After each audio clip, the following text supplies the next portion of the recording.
Mom living on a small pension is a nuisance. I'm moving out, good luck. Is this the way to treat your mother who raised us all by herself? Their attitude is too cruel, I can't leave my mother with them any longer. I'll gladly take her in. I shouted, reaching out to hold my mother's hand. But my mother is not just a nuisance. My name is Linda. I'm a 39-year-old working housewife. I married my husband after an office romance. We have been blessed with a son and a daughter and live a happy life.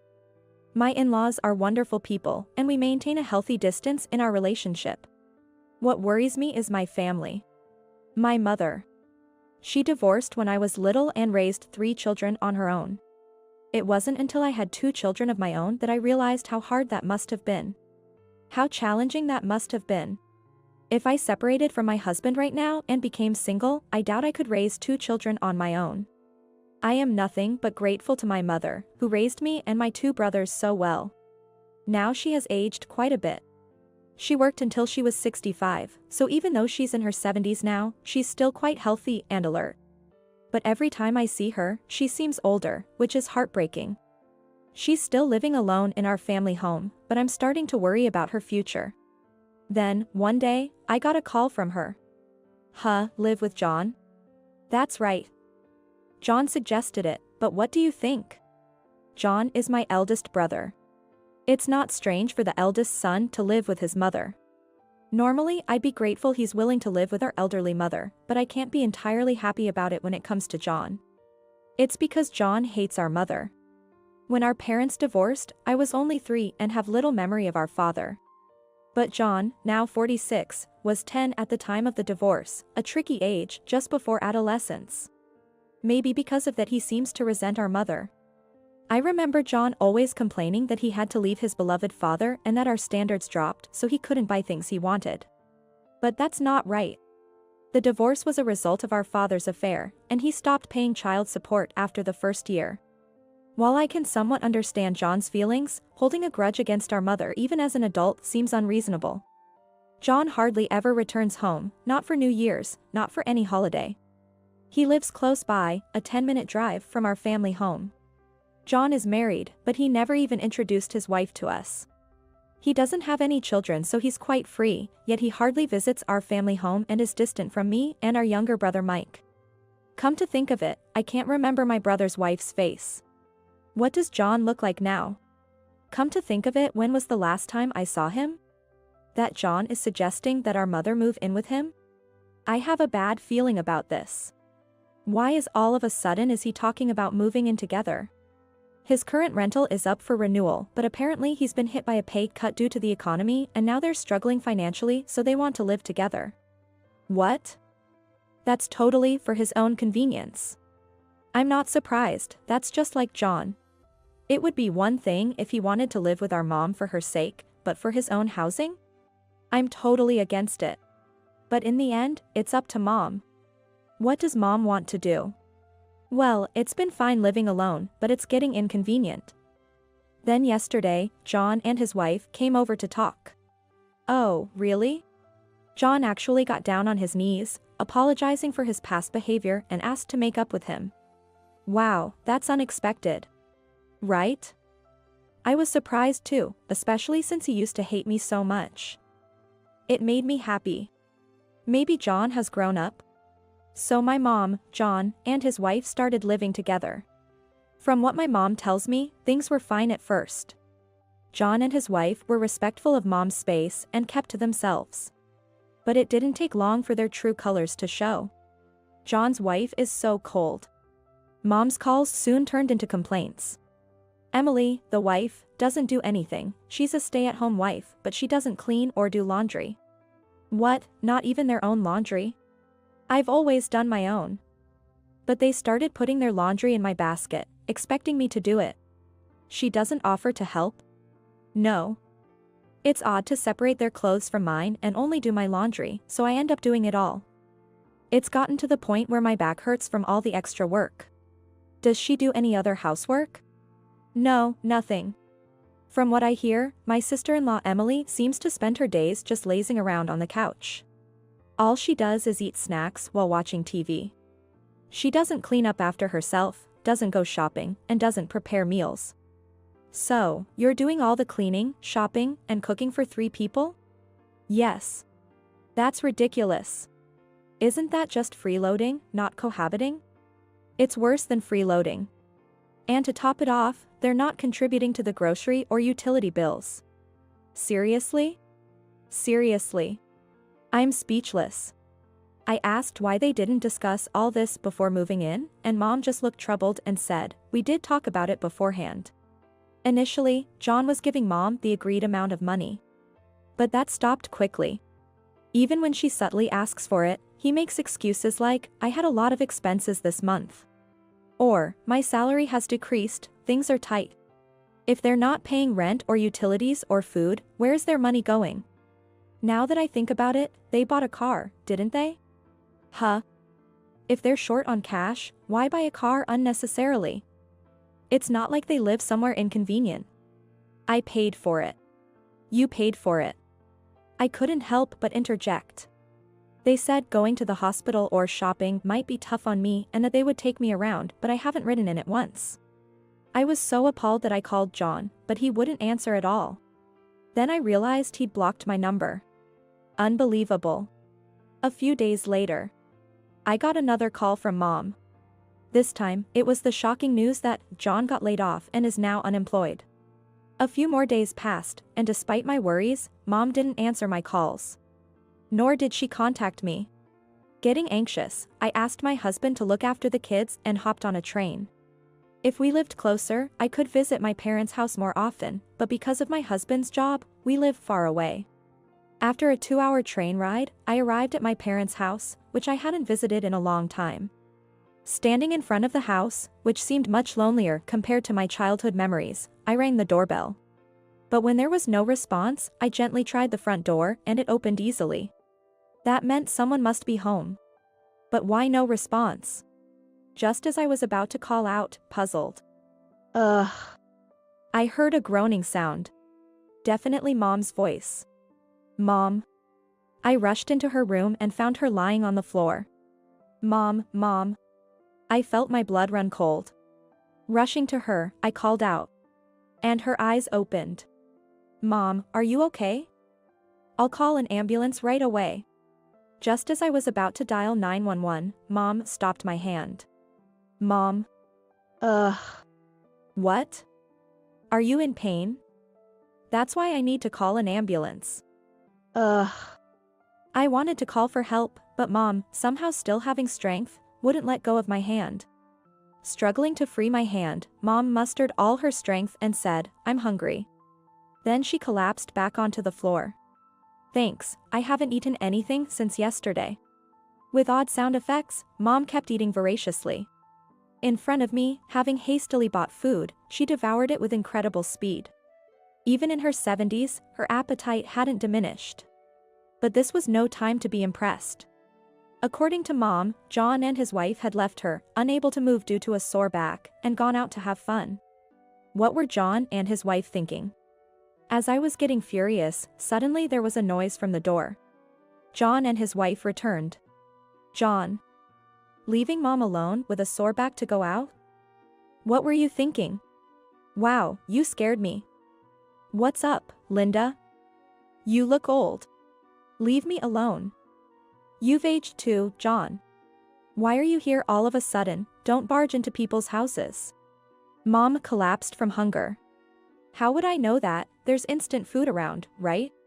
I checked everywhere, from the fridge to the storage, and it's completely empty. You know Mom can't go shopping because of her sore back. What have you been doing? John's indifference towards Mom only fueled my anger. But it didn't seem to affect him at all. He just clicked his tongue annoyingly. Geez, you're so annoying. It's easy for you to say, you're not living with her. I heard Mom's been doing everything around the house. Well, yeah, we're living with her, so she should do that much for us. So, your wife doesn't do any housework? I glared at Emily standing behind John, and she clicked her tongue too. Geez, so annoying. We're doing her a favor by living here, she should be doing that much for us. They're such a like-minded couple. Great harmony between them. But that's not the point.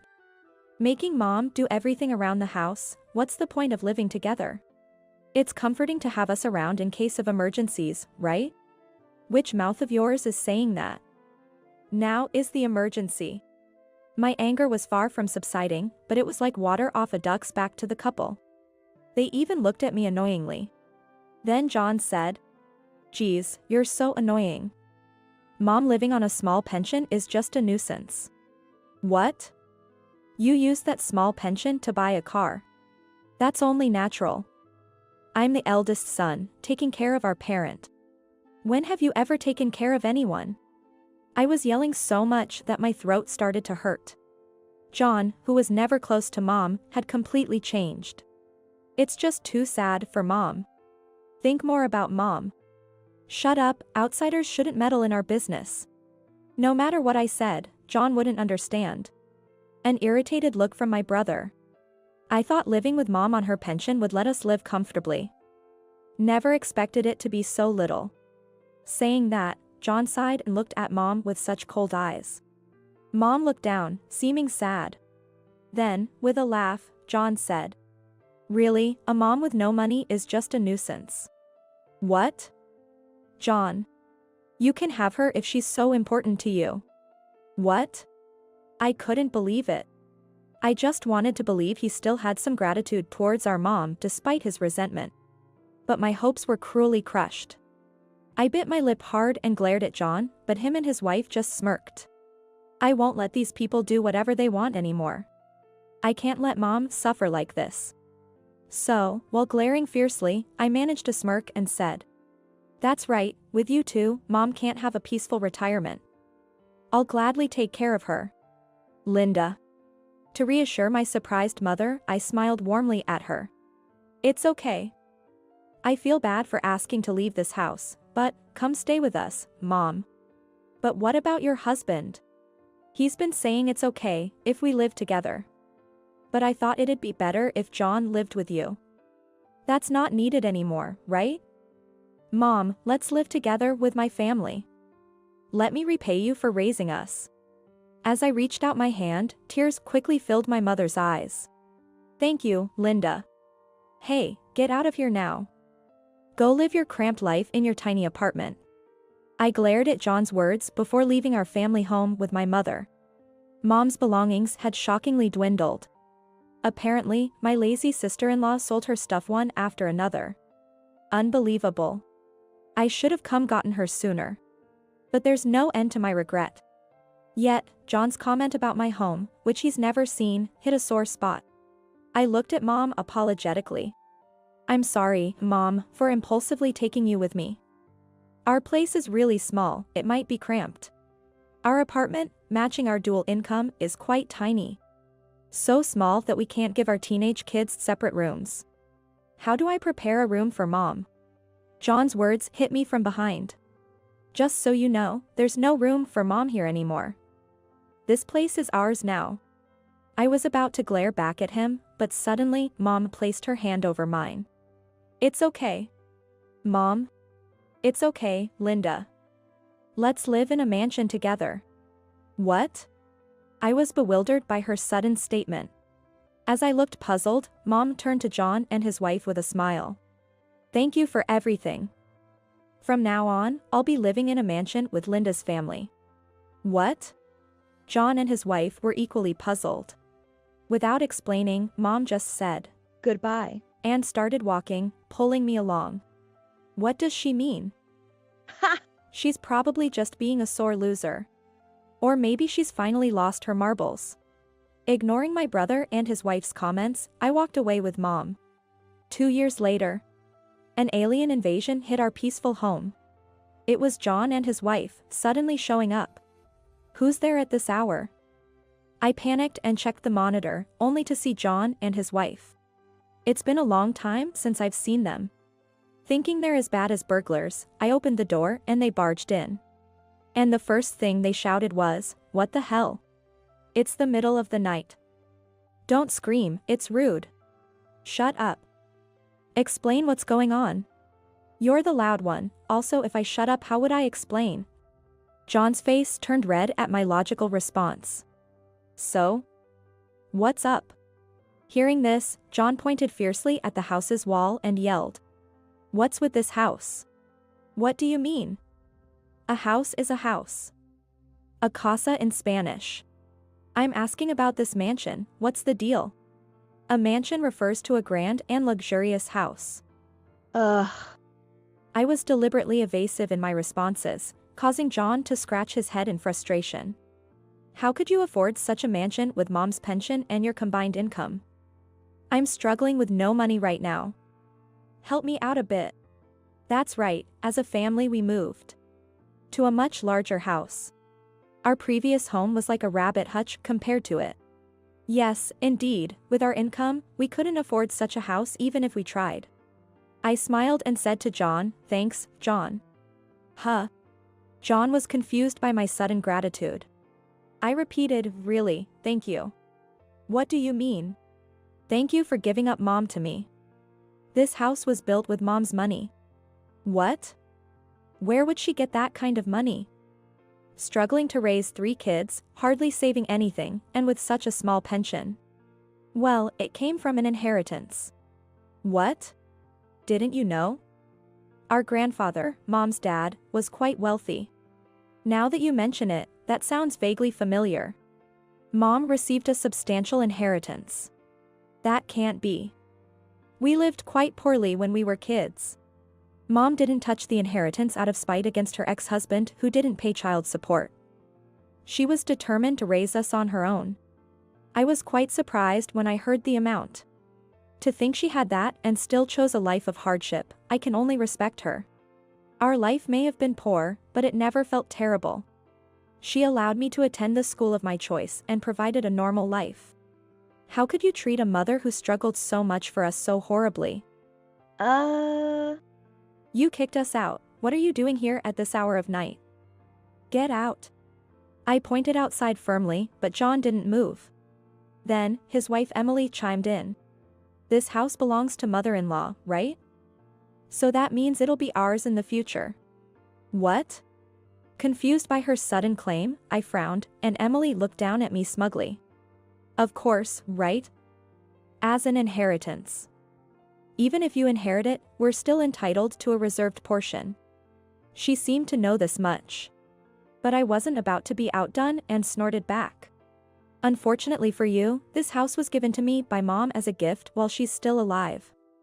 It's in my name after all. What? You can't just do that. Even as a gift, we still have rights to a reserved portion. We'll get our share. Emily, despite not working, seemed to know her way around these matters. She had a point. If mom's estate was only this mansion, and it affected John's reserved portion, he would have a claim. John could claim his share from me after mom's passing, regardless of when the gift was made. But unfortunately for them, we hadn't just defeated John. I showed them a document I had prepared for such a moment. In the middle of the conversation, my husband, sensing the atmosphere, brought out the document. Thank you to my husband, falling for you all over again. This is the statement of mom's assets. What? Firstly, this house was gifted to me before her passing. What? Then, most of the remaining cash will go to our brother Mike. What? And, the last asset is this. I pointed to the item in the document. Yes, it was the family home that John and his wife are currently occupying. You got the family home as a pre-death gift, right? Can't say you didn't receive it. The house is old, but it's in a great location and a pretty good property. You should be benefiting the most, even more than Mike, who's getting this mansion and the cash, right? I felt quite dissatisfied when the distribution was decided, but it couldn't be helped. If it meant cutting ties with them, it was a small price to pay. Mike had already agreed to it. Any complaints now? I don't know how hard their life is, but I have no sympathy for John, who forcibly evicted mom and took over the family home. Regretfully, I'll leave the family home to John. Now get out. This is the end of my ties with you. I shouted this, but John and his wife just stood there, bewildered. What now? Do you still need something? I glared at them, and John, looking around nervously, said, There's nothing left. What do you mean, nothing? The house is gone. What? Yes, I did receive the house as a pre-death gift. I changed the title to my name. So? What do you mean the house is gone? I sold it. What did you say? I sold it. That house is gone, sold. What on earth? John had apparently sold the house right after transferring the title. What was he thinking? But well, he must have made a fortune from it, so it should be fine. I had no idea why they'd barge in at this time of the night. As I stood there puzzled, John and his wife grew increasingly pale. The money from selling the house, it's all gone, used to pay off debts. What? What does that mean? I took a chance on an investment. Okay. And the investment was a total disaster. Okay. Even after selling the house and using it to pay off, it's still not enough. Okay. What should we do? Not my problem. I was speechless with astonishment. I heard that after selling the house, John managed to pay off his debts, but only returned to zero, not making any profit. Then, he foolishly invested again, leading to a colossal failure and debt struggles. Chased by debt collectors, they fled in the night. So that's why they showed up in the middle of the night. Please, hide us. Or at least help pay off the debts. There's no way I'm hiding you. You brought this on yourself. My husband and I hurriedly tried to stop my brother and his wife from entering our house. But as we were struggling... Oh, sirens. What? Suddenly, we heard the sound of police sirens. And then, a patrol car stopped in front of the house. John and his wife, seemingly guilty of something, took off running. Their behavior suggested they had done something illegal, not just failing to repay debts. It was Mom who had called the police. Having watched everything, she sadly muttered, "Did I fail in raising my children?"